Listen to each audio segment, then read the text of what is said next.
Oremos. Señor, gracias por esta palabra tuya y gracias, Señor, porque estamos aquí reunidos para atender a tu voluntad. En Cristo Jesús, nuestro Señor. Amén. Tomen asiento, por favor. Quisiera preguntar esta mañana cómo les ha ido, hermanos, de frío. Veo a algunos de ustedes todavía entumidos, ¿verdad? Y especialmente, ¿saben por qué? Porque no ha habido sol, ¿verdad? No ha habido mucho sol. Unos 4 o 5 días nos las pasamos así, casi nublados todo el día, ¿no? Y el frío arreciaba. Apenas ayer hizo un poquito de sol, abrió el cielo, estuvimos, yo creo, por lo menos tibios, ¿verdad? No tan caluroso, pero tibios por lo menos. Y siempre es algo muy grato recibir los rayos del sol, ¿no es cierto? ¿Saben ustedes que en los países nórdicos, allá en la parte norte de Europa, la gente sufre especialmente durante el invierno de algo que se llama depresión? Mucha gente sufre de depresión durante estos tiempos. ¿Saben ustedes también por qué creo que sea? Por la falta de sol. La falta de sol, el ambiente sombrío, el ambiente gris, el ambiente frío, todo eso provoca que mucha gente padezca de depresión. ¿Qué quiere decir esto, hermanos y hermanas? Que el sol para nuestra vida es esencial. Por eso los europeos de esa parte norte, ¿verdad? Son así como muy poco animosos, vamos a decirlo así, ¿verdad? Dirían en otro contexto psicológico, son flemáticos, esos cuates que mantienen siempre la calma en todo el asunto, ¿no? Pero más bien muchas ocasiones es que están sufriendo algo por allí. Los latinoamericanos, a los que nos da más el sol, como que somos más, ¿cómo les diría yo? Iba a utilizar la palabra guapachoso, ¿verdad? Pero no. Somos más animados, somos más abiertos en ese sentido, como que nuestro carácter es un poquito más hacia afuera y no tan reservado, ¿verdad? Precisamente por esa misma razón. Nos recibimos más los rayos del sol y por lo tanto también nuestro desempeño como personas es completamente distinto. Ahora imagínense a los que están en el desierto, ¿verdad? Los que reciben durante el día la mayor parte de los rayos del sol. Qué curioso que el Evangelio de Marcos, si me acompañan allí en la lectura que hicimos en Marcos, nos habla precisamente de esto, de que un día Jesús va de Nazaret de Galilea, allá en el norte, cerca del mar, ¿verdad?, de Galilea, y viene al Jordán para ser bautizado por Juan. Juan era un personaje muy particular, ¿cierto? Era un personaje que la mayor parte de sus días los había vivido en el desierto. Era un personaje cuyo atuendo, cuya vestidura era también muy especial. Decía que andaba con una piel de camello y un cinto de cuero atado, ¿verdad? Por supuesto, no solamente su atuendo, sino también incluso lo que comía. Nos dice que se alimentaba de miel y de langostas, las que encontraba, ¿verdad? ¿Recuerdan esos saltamontes grandotes, no? Esas son las langostas. Eso es lo que se alimentaba Juan el Bautista. Andaba en el desierto y además, según el Evangelio, era primo de Jesús, ¿verdad? Era primo de Jesús. Este predicador, pues ambulante, estaba en el Jordán, bautizaba, llamaba a la gente al arrepentimiento, a una transformación de vida completa. Acompáñenme allí a el Evangelio de Juan, por favor.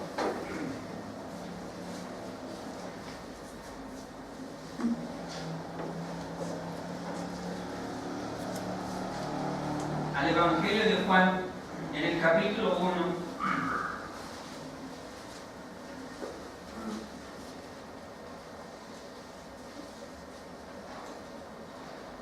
Allí a partir del versículo 21 le preguntan a este Juan: ¿quién eres tú? ¿Elías? ¿El profeta? Entonces, ¿quién eres? Para que le demos respuesta a los que nos enviaron. Y él decía: yo soy la voz de uno que clama en el desierto. Estoy en el 23. Y enderezar el camino del Señor, como dijo el profeta Isaías. Allí está Juan en el Jordán. Le preguntan si él es el Cristo, si él es el Mesías, si él es el profeta, si es Elías, el que había de venir antes del Mesías. Y él dice: no, yo no soy ninguno de esos. Simplemente soy alguien más humilde, ¿sí? Soy una voz que clama en el desierto para que ustedes corrijan sus caminos, para que ustedes enderecen sus veredas. Así que estamos viendo allí que Juan, este profeta, es alguien bastante peculiar. Había 400 años, más o menos, de Malaquías, hermanos, que no había habido profeta en Israel. Malaquías fue el último, por lo menos de los que tenemos registrados aquí. Tal vez hubo algunos que se levantaron diciendo: yo soy el Cristo y todo lo demás, pero todo eso terminó en un desastre. El mismo libro de los Hechos nos dice esto, ¿verdad? Que hubo gente que se levantó, hubo otros que se levantaron diciendo que eran los Mesías, y lo único que ocurrió fueron desastres allí. Pero Juan el Bautista confiesa: yo no soy. Yo simplemente anuncio al que va a venir. Cuando nos damos cuenta de esto, nos preguntamos: ¿por qué el Señor Jesús tuvo que venir a ser bautizado por Juan? Si seguimos allí en el relato de Marcos, por favor.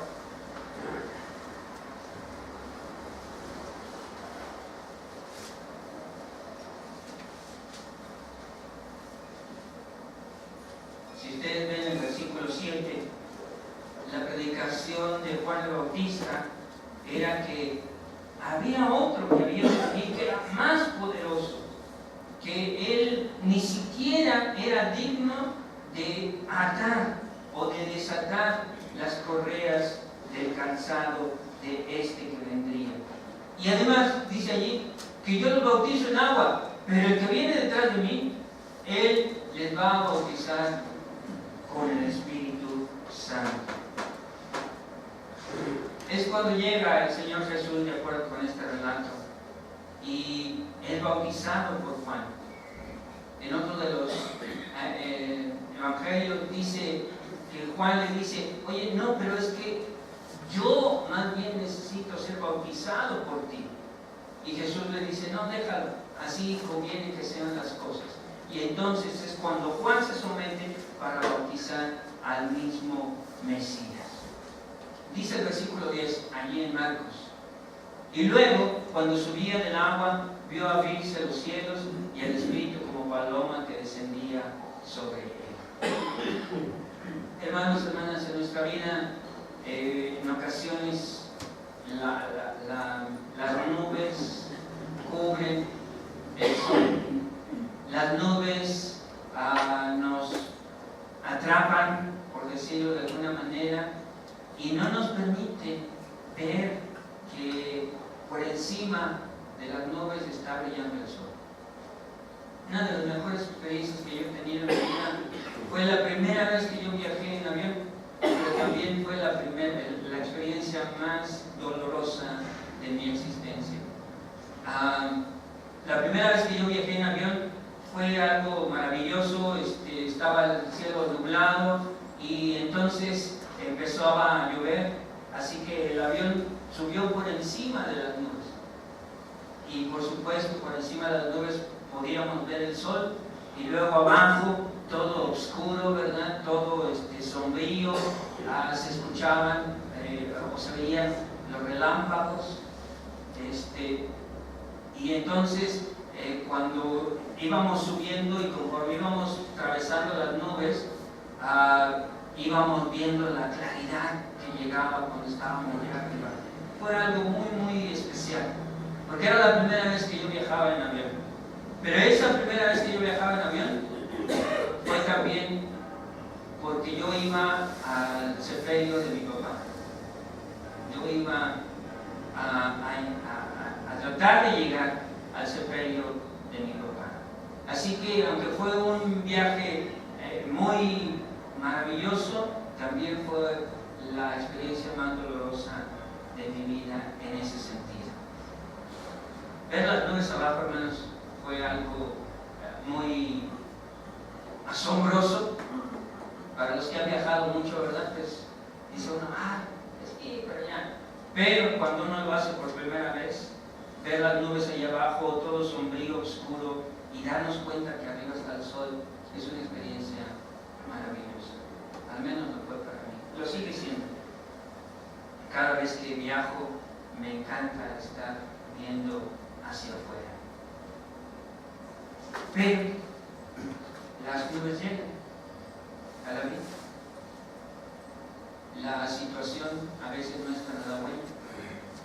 La situación a veces por diferentes razones, ya sea financieras, ya sea de salud, ya sea por la preocupación de otras personas a quienes amamos, ya sea por la situación que estamos enfrentando de manera personal en nuestras relaciones con otras personas. Esas nubes llegan a la vida. Van a llegar. Siempre habrá momentos así, grises, oscuros, en nuestra existencia.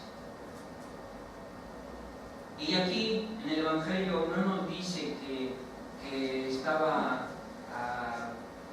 lluvioso o que estaba oscuro, ¿verdad? Porque es el desierto, hermanos. Es una tierra desértica, Israel, donde el sol brilla perfectamente. Y, sin embargo, la Escritura nos dice que cuando Jesús subía del agua, vio abrirse los cielos. Y entonces al Espíritu como paloma descendiendo sobre él. Por eso la paloma, hermanos, tiene ese significado de representar al Espíritu de Dios. Y es una de las cosas que más se ve en muchos vitrales de algunas de las iglesias, ¿verdad? El Espíritu de Dios descendiendo sobre los Jesucristo y después sobre los cristianos. Pero hay algo más. Además de que los cielos se abrieron, además de que el Espíritu descendió sobre él como en forma de paloma, se escucha una voz, dice el versículo 11, se escucha una voz de los cielos que decía: tú eres mi Hijo amado, en ti tengo complacencia. Hermanos, esta es la confirmación de la filial, del lazo filial entre Dios y Jesús de Nazaret, entre Dios y Jesucristo, entre el Señor Jesús y Dios, el Padre. Esa voz confirma efectivamente lo que ya habíamos celebrado hace unos días, ¿verdad? ¿Qué celebramos hace unos días, hermanos y hermanas? El mes pasado, Pues la Navidad, ¿verdad? El nacimiento del Señor Jesús, el nacimiento del Mesías, el nacimiento del Cristo, el nacimiento de aquel que vendría a salvar al pueblo de sus pecados.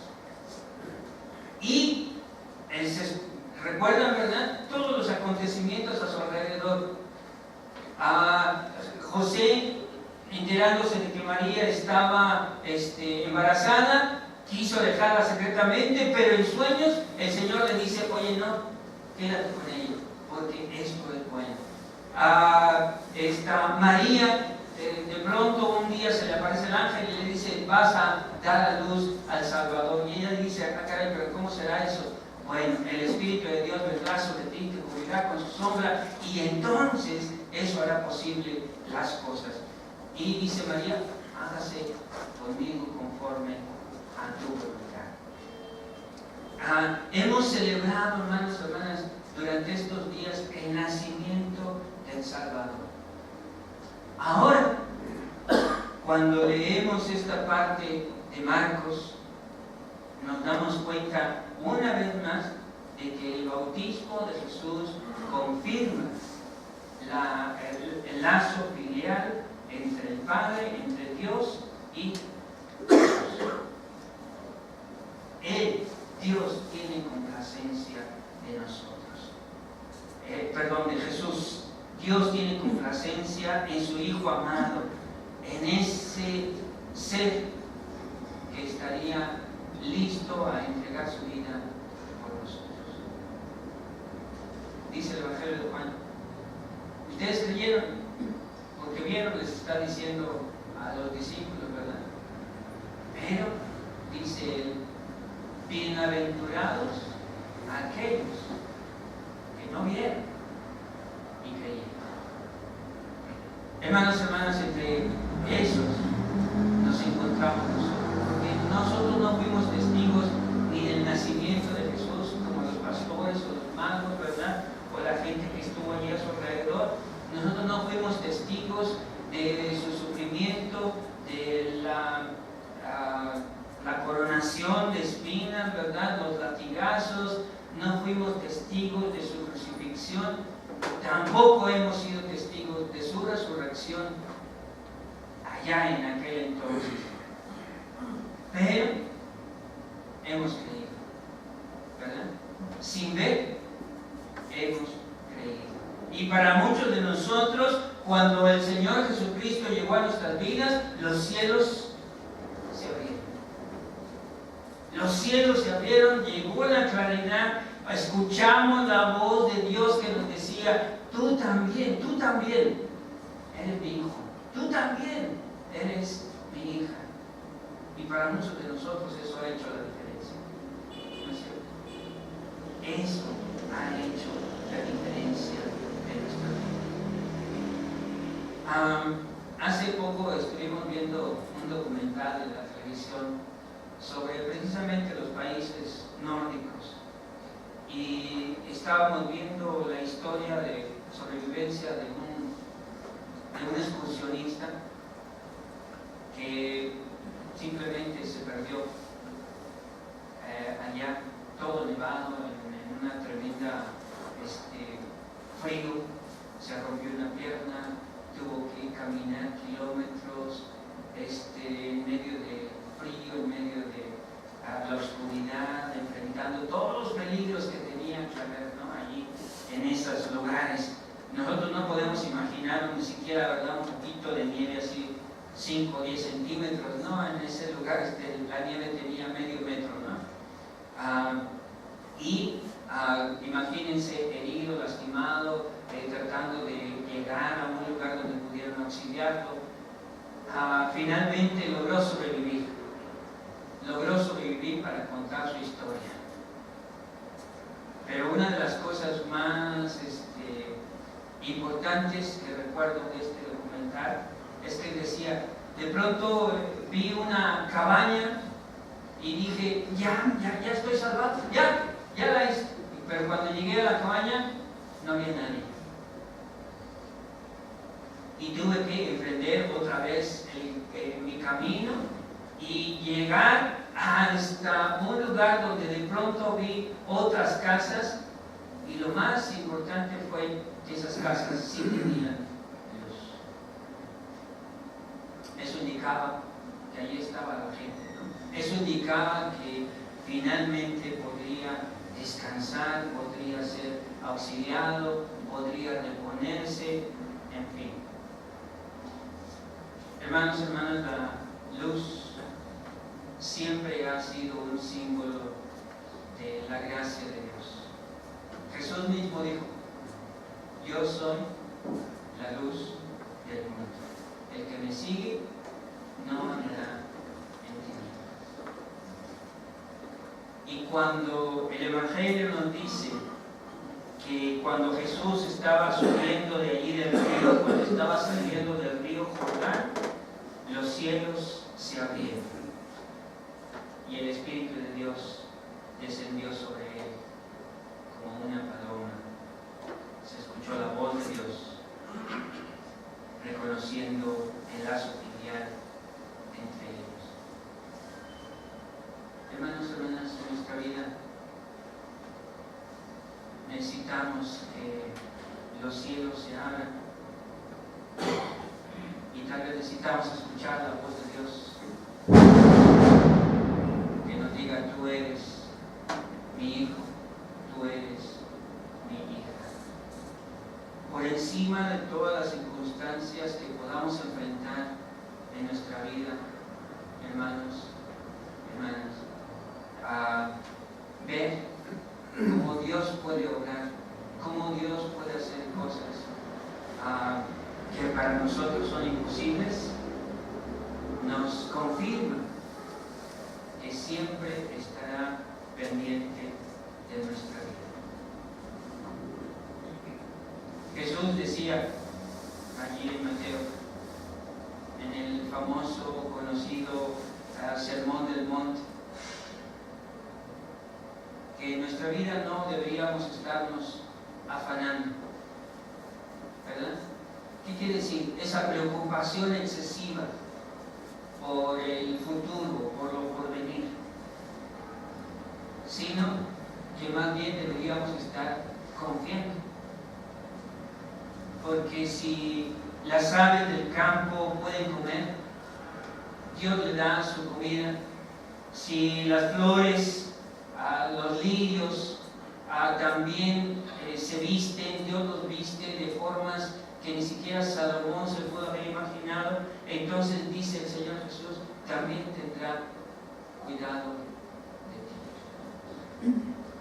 Por eso, no te afanes, no te preocupes excesivamente de lo porvenir, sino confía en Dios. Porque cuando el Señor Jesús llega a la vida, los cielos se abren. Los cielos se abren. Y podemos escuchar la voz de Dios diciéndonos: tú eres mi hijo, tú eres mi hija.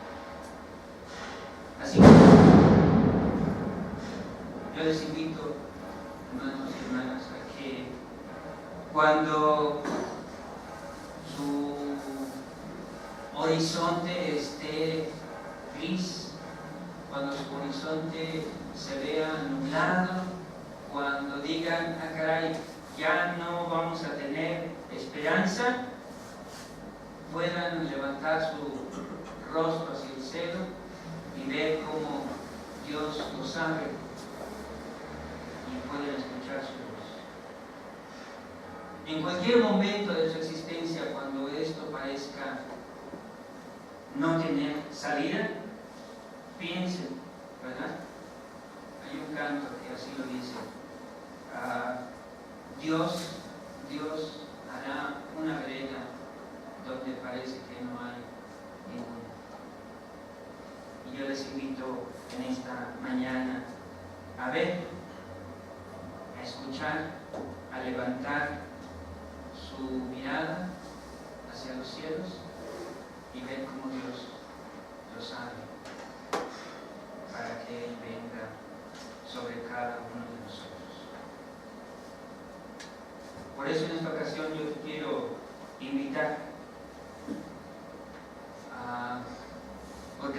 Jesucristo vino.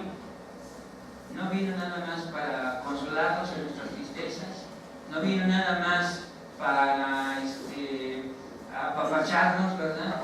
No vino nada más para consentirnos y algunos dicen para darnos todo lo que quisiéramos, no. El Señor Jesucristo vino para que también pudiéramos nosotros ser salvos. Y eso es el papel principal que realiza el Señor Jesús. ¿Salvo de qué? Bueno, yo te podría decir, incluso de ti mismo, de tu sentimiento o de tu pensamiento de autosuficiencia.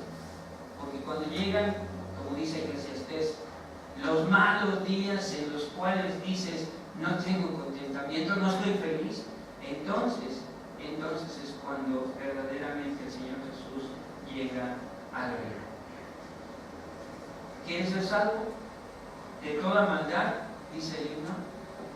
Solamente hay poder en Jesús. ¿Quieres ser libre de orgullo y pasión? Solamente hay poder en Jesús. Ven y ser salvo podrás en su nombre. Así que el Señor Jesús fue reconocido, o más bien delante de todos los que estaban allí, fue reconocido como el Hijo de Dios, que vino para salvar al pueblo de sus pecados. Así que yo te invito, hermano, hermana, a que cantemos este himno, el número 100.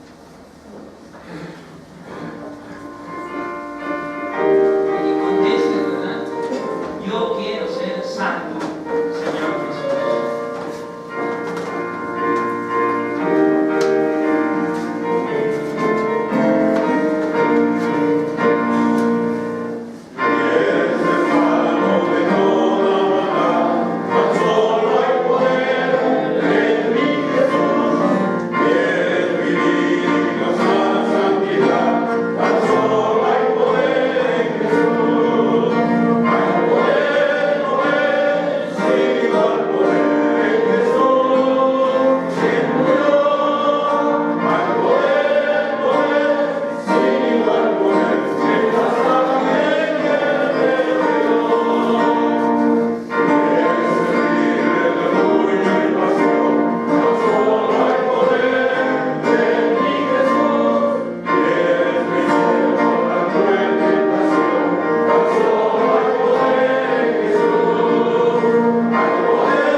esta mañana te agradecemos tu presencia en medio de nosotros.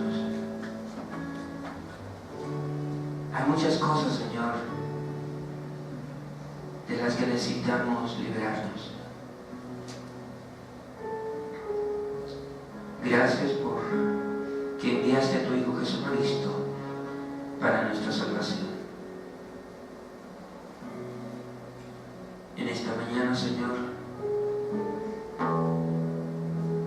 nos ponemos en tus manos diciéndote que queremos ser libres,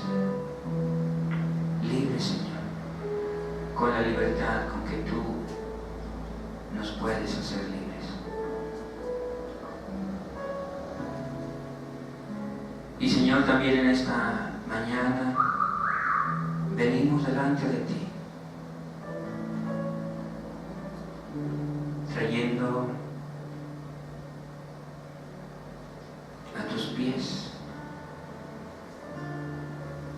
primero que nada, nuestra vida, Señor, así como ella está. Tú conoces lo que está afectando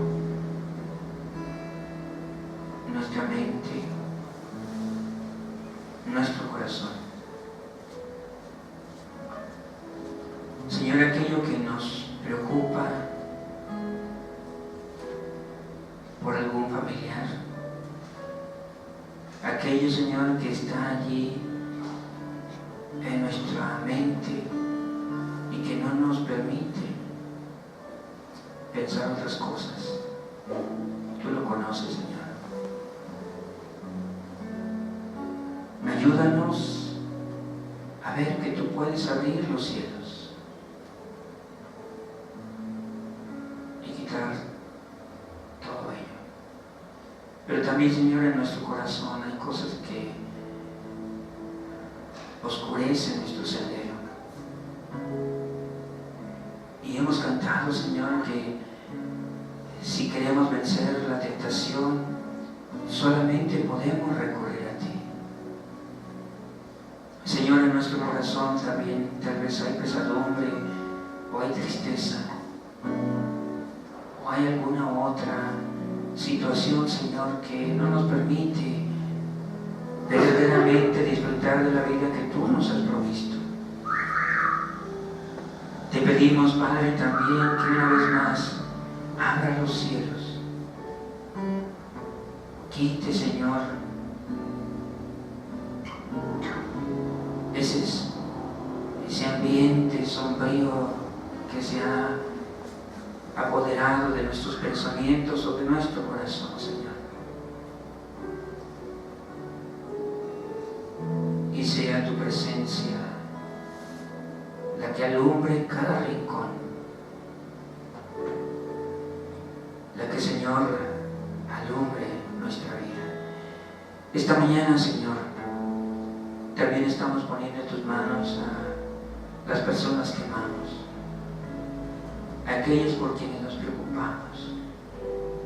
Señor, nuestro papá, nuestra mamá, o nuestros hijos, o nuestra pareja. Señor, en esta mañana los ponemos en tus manos. Te pedimos, Señor, que tú vengas también a ellos y les permitas contemplar las cosas de manera diferente. Que la presencia de tu Hijo Jesucristo en sus vidas y en la nuestra haga la diferencia, Señor, entre vivir a oscuras y sombríamente o entre vivir en la luz contigo, señalando, Señor, el camino que hemos de andar. Padre, en esta mañana te entregamos también nuestra vida y te suplicamos, Señor, que de aquí en adelante podamos verdaderamente ser libres, salvos, ser personas, Señor, dedicadas a ti. Gracias, Señor, por estos momentos que nos permites.